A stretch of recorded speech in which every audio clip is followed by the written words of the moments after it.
8+ months குழந்தைங்களுக்கு ஒரு high protein சிறுதானிய அடை தோசை எப்படி செய்யறதுன்னு பார்க்கலாமா? இதுக்கு 1 கப்பு வரகரிசி, 1/4 கப்பு துவரம் பருப்பு, 1/4 கப்பு உளுத்தம் பருப்பு, 1/4 கப்பு கடலை பருப்பு, 1/4 கப்பு பாசி பருப்பு, 1/2 டேபிள் ஸ்பூன் வெந்தயம் சேர்த்துட்டு ஒரு 4 மணி நேரம் போல ஊற வச்சு எடுத்துக்கோங்க.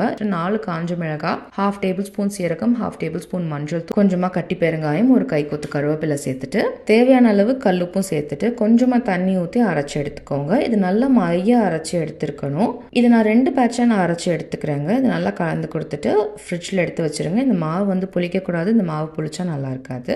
ஒரு காஸ்ட் அயன் தவால இந்த தோசை மாவை நீங்கள் அழகாக ஊற்றி எடுத்துக்கலாம். இது கூட தேங்காய் எண்ணெய் சேர்த்துக்கிட்டிங்கன்னா ரொம்ப வாசனையாக டேஸ்டியாக இருக்குங்க. இது லோ ஃப்ளேம்லேயே நல்லா மெதுவாக வேக வச்சு எடுத்துக்கிட்டிங்கன்னா ஒரு சூப்பர் கிறிஸ்பியான அடை தோசை ரெடி ஆகிடும். இது நல்லா ஒரு வேர்க்கடலை சட்னியோட வச்சு சாப்பிட்டிங்கன்னா அட்டகாசமாக இருக்குங்க. குழந்தைங்களுக்கு இது சும்மாவே கொடுக்கலாம். இது சூப்பரான ஒரு ஃபிங்கர் ஃபுட்டும் கூட.